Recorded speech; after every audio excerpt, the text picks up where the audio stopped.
Johnny Dollar. Hi, Johnny. This is Lou Little over here at State Unity Life. Lou, there must be some mistake. Goodbye. What? Now, wait a minute, will you? Well? Don't hang up on me. What do you mean, some mistake? 2 solid years I had to wait for an assignment from you. Well, I know. Now suddenly 2 calls within 2 weeks? I don't know if I can stand the shock. Come clean. What's the problem? Problem? My only problem, Johnny, is getting rid of exactly $1,000.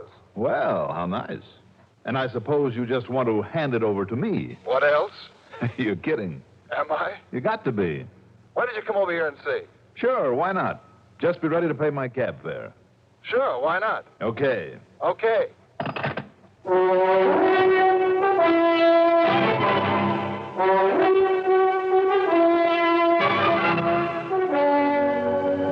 The CBS Radio Network brings you Mandel Kramer in the exciting adventures of the man with the action-packed expense account. America's fabulous freelance insurance investigator. Yours truly, Johnny Dollar. If you ever suffer a touch of arthritis or rheumatism and you've never tried mentholatum deep heating rub, you can't know how good its deep heating action can make you feel. As you massage it into painful areas, you feel its deep heating action. You know relief is on its way. Mentholatum deep heating rub is an extra strong combination of active ingredients for safe, temporary relief of minor arthritic rheumatic pain. Use greaseless, stainless mentholatum deep heating rub often.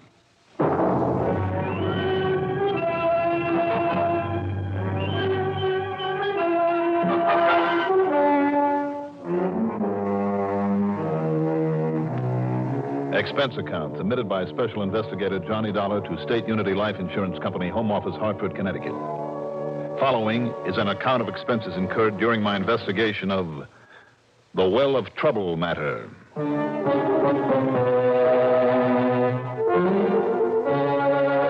So maybe Lou Little was just leading me on. Had some real nasty case bothering him, but if it meant $1,000 in my kick, and after the one I handled a week ago for him for free, well, to repeat myself, why not? Expense account item 1, $1.20 for a cab to his office. Not kidding you one bit, Johnny. Here you are, baby. A perfectly good check for 1,000 clams. Well, a Merry Christmas to you, too. But what's it for, Lou? Why don't you take a look at the signature on it? G. Stanley Porter. That's right. Last week's little fracas. After what you did for him, and considering you wouldn't even take expenses for it, well, he insisted that you have this. Well, I thought I made it plain, Lou. That... He insisted. All right. I'm certainly not going to turn down $1,000. He wouldn't have it otherwise. Tell him thanks for me, will you? Be glad to. Hey, what goes around here? Huh? You planning a trip to the gambling halls of Las Vegas or just leaving the country in a hurry? What do you mean? Big stack of dough on your desk. Oh, that. Yeah, what goes, Lou? You must have around 5,000 here, all in small bills. Well, pick up the change line, then. You'll find there's exactly $2,388.24. I was just about to mail out a receipt for it. Receipt? Yeah. Just received it in the mail from an old crackpot by the name of Jeremy R. Withers. What's it for? His insurance premium. What else? In cash? In cash, like always. He simply stuffs it into a plain brown envelope and mails it in. Without even insuring it? He must be a crackpot. Johnny, I've written him half a dozen times, pointing out the risk in sending this much cash in the regular mail. I've even offered to send somebody out to his place to collect it from him. But he'll have none of it. Crazy. Stubborn as that wild old Western character, Durango Laramie Dalhart, huh? Durango what? That's right. You know, believe it or not, he lived in a town called Bumspung, Oklahoma. Oh, now you're kidding. No, I'm not really, Lou. Old Indian name. Bumspung means bad spring. Yes, Bumspung. Bad water. But at least Durango had sense enough to bring in the cash in person. Nearly 4,000 at a crack once a year. I thought maybe you might have heard my report on the case a couple of years ago. I must have missed it. But at least old Jeremy Withers has company in his eccentricity. Look, if you could meet some of the wacky policyholders I've had to deal with, you'd think nothing at all of Withers. Maybe not. What are you chuckling about? Old Durango. Boy, he gave us quite a scare that one time. How do you mean? Well, he brought in a stack like this one day, you know, and, brother, you should have seen them. One look, and you'd have sworn they were counterfeit. But they weren't? Now, you know what they'd done? Carefully washed and starched and ironed the money to make it look like new, just like some of these... Wait a minute, Lou. What's the matter, Johnny? Just hold everything a minute. Huh? Just hold up on that receipt for this stuff, will you? Why? What's the matter with it? Where'll I find this Jeremy Withers? You got his address? Well, sure. Let me have it. Well, sure, Johnny. Well, what's the matter? Just let me have his address.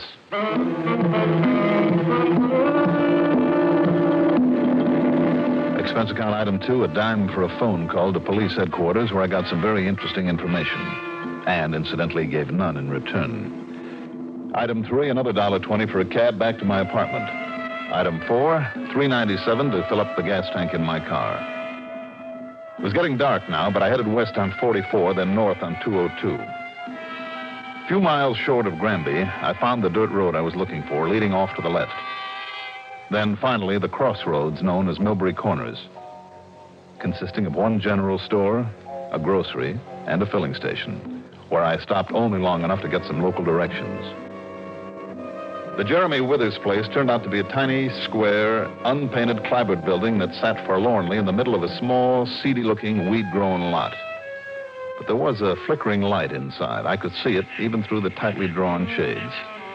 No doubt an oil lamp. And when I knocked on the door... Who is it?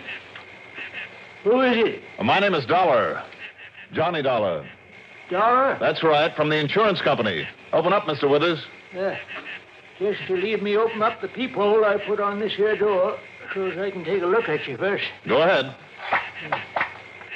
Dollar, eh? Here, take a look at these, my credentials, if you can see them in the moonlight. Dollar, eh? Come on, Withers, open up, Just leave me get these here now chains undid. This bolt now. Come on, Withers, you're stalling. All right now. Just you stay outside there and tell me what the trouble is, young fella. It's about that insurance premium of yours. What's the matter with you, boy? I sent it all in yesterday. I'll say you did. In hard cash, too. Just like always. Good hard cash. Good, huh? Say, what are you talking about? I'm talking about some of the 20s that were mixed in with that stack of bills. Some of the nice new ones. Like this one, for instance. What's the matter with it? Are you kidding? Plenty. Just a minute, young fellow. Just tell me one thing, Mr. Withers. Where did you get this money?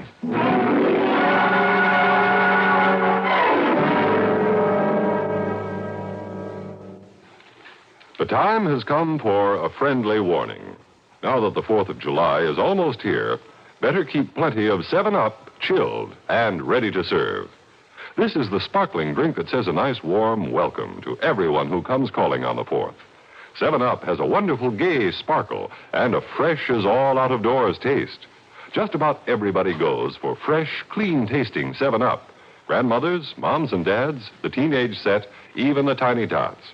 It's this same clean, fresh taste that makes 7-Up just great with food, too.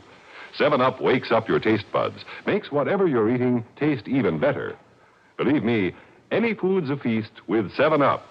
So if you're in the business of pleasing people, and who isn't, keep plenty of 7-Up on hand for family and friends. Better order a case today. For a fresh, clean taste on the 4th of July, fresh up with 7-Up.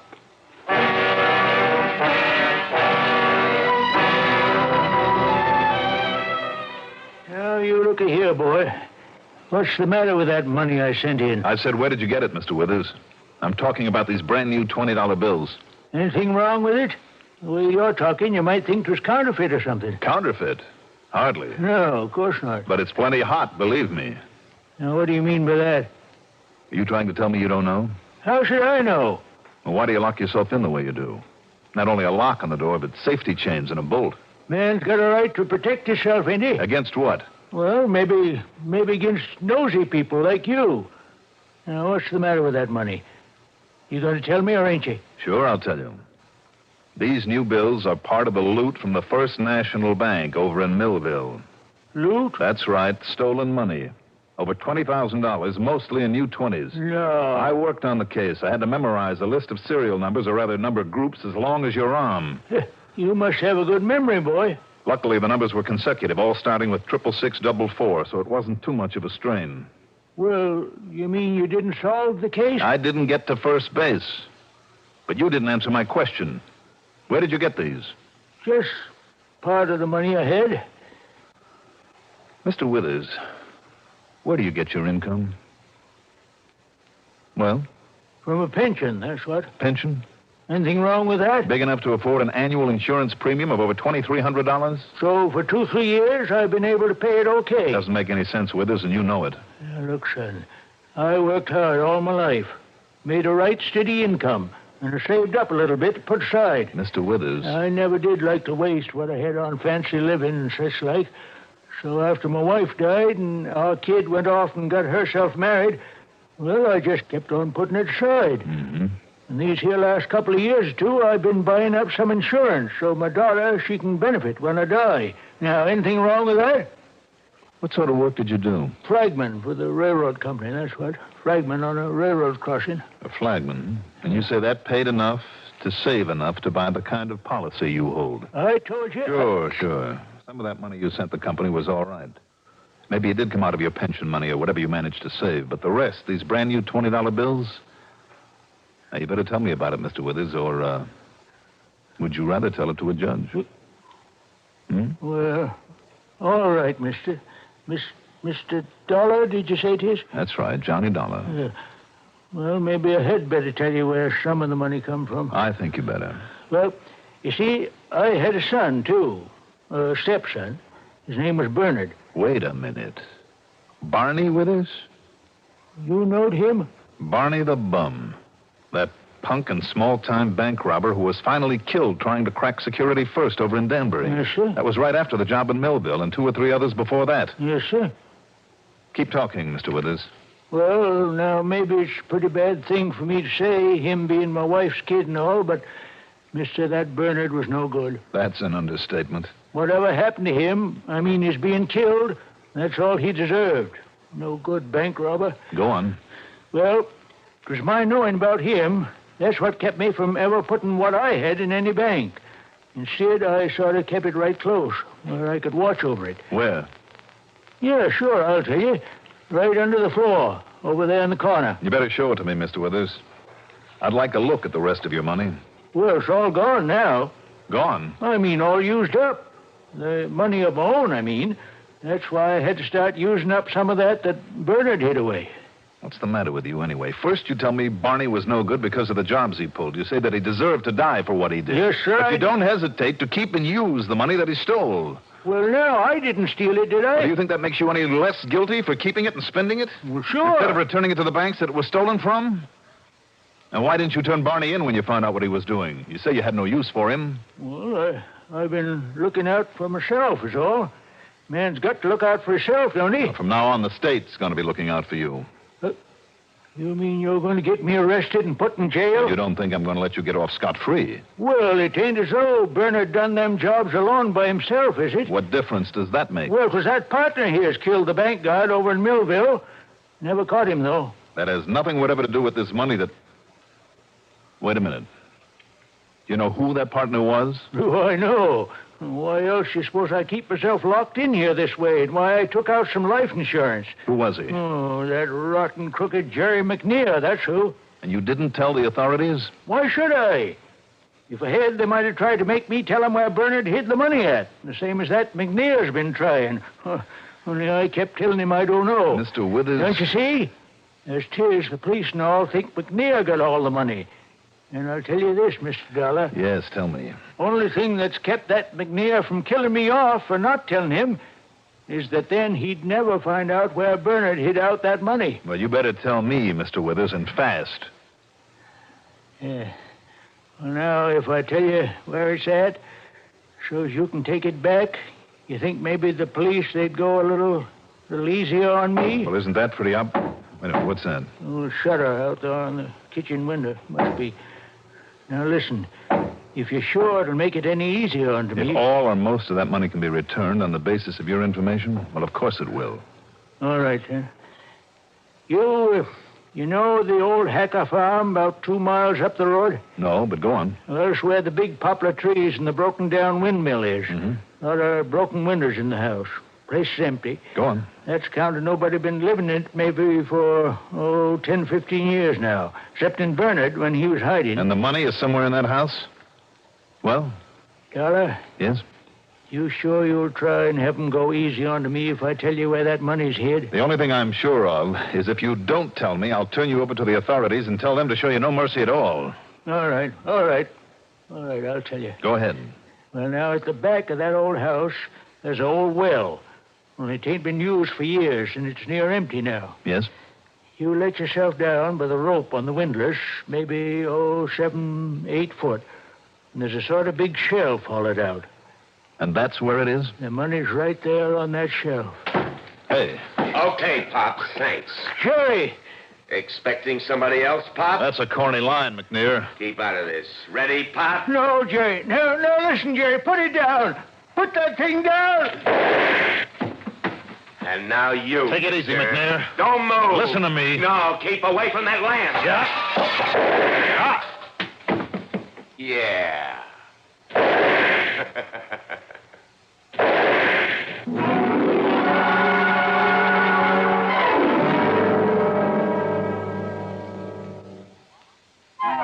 Hot, tired, thirsty. Easy as 1, 2, 3. You've made iced tea, and oh, what a beautiful flavor. Oh, what a beautiful flavor in new instant tender leaf tea. Just take a spoonful of instant tender leaf. 1, Add cold tap water. 2, Load it with ice. 3. You've made iced tea. New instant tender leaf is 100% pure tea. Richer, brighter, livelier tea. It's made right from the juices of ripe young tea leaves. Instant tender leaf brand. Make a pitcher full. Easy as 1, 2, 3. You've made iced tea, and oh, what a beautiful flavor in new instant tender leaf tea.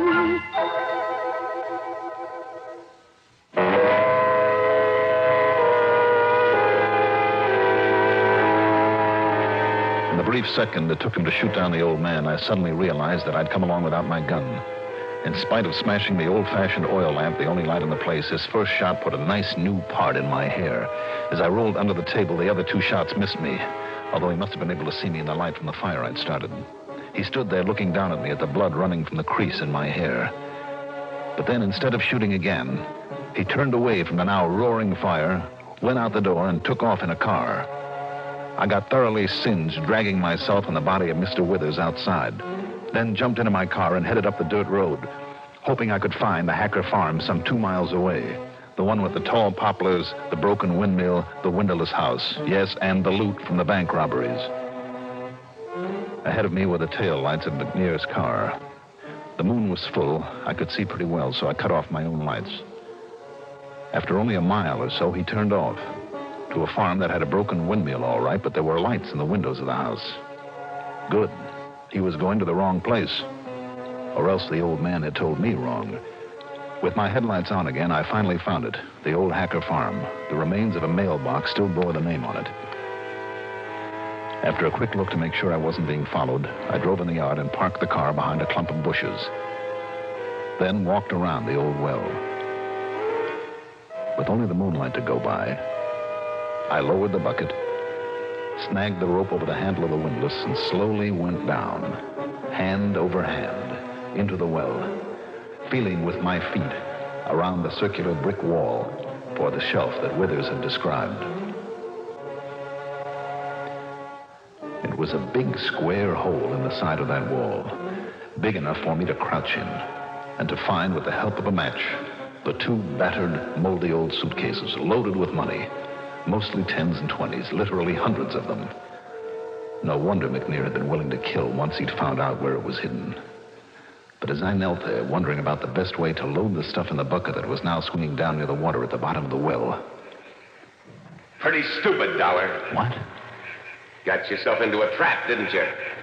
Did I, McNear? You think I didn't know it was you coming down the road after me before you turned off your lights? So you knew. That's why I turned off at that other place, to make you think I was stopping there, so you fell for it, huh? Fell for that old gag. Pretty smart, aren't you, McNear? That's right. That's why I stay alive. But you're not smart, Dollar. And that's why you're going to end up in the bottom of this well feeling real dead. Kind of, I'm the guy that's got the gun.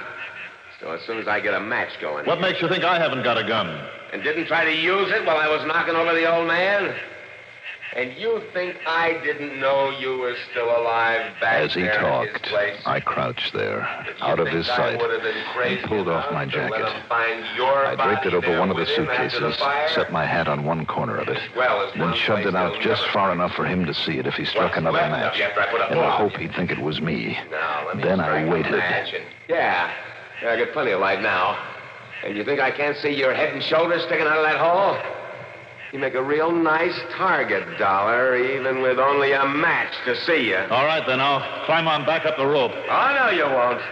What are you talking about? I'm going to shoot you right there in the well. Now, wait a minute, listen to me. It's no use, I found the money. I'll make a deal with you. I'll split 50-50. You make a deal? Ha. You're trying to stall, that's all. McNear. Shut up. I got to be sure of my aim before this match goes out. Listen to me, will you? So long, Dollar.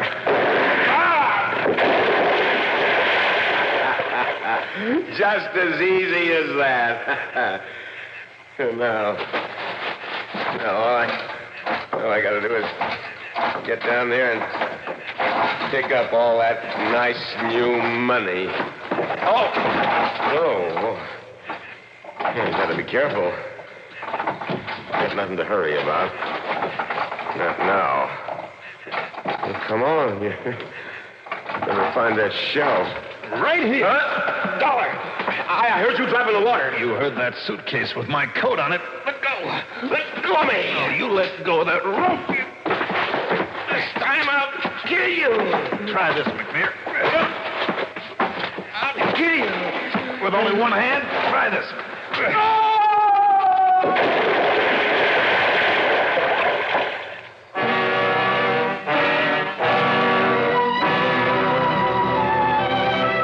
All he could do when he'd recovered from the shock of his fall was stand there in the water at the bottom of the well, knee-deep in the money from the suitcase I'd thrown down there, cursing me as I climbed out and pulled the bucket out of his reach. He was still there when I brought back a couple of the state police. Expense account total? Why bother with it when I'll collect such a nice commission on the loot I recovered? Not bad, you know. I mean, for one night's work. Yours truly, Johnny Dollar.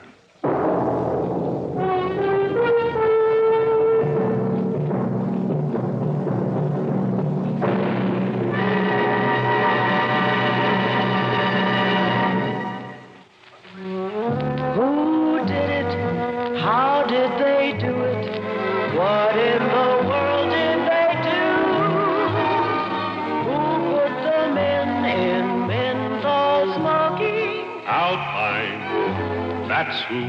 Now, the menthol cigarette has tobacco flavor a man can get hold of. Alpine always tastes rich, never smokes rough. Alpine filter cigarettes. Nice. Now, here is our star to tell you about next week's story. Next week, one of the most valuable violins in the world that inspires a man to murder. Join us, won't you? Yours truly, Johnny Dollar.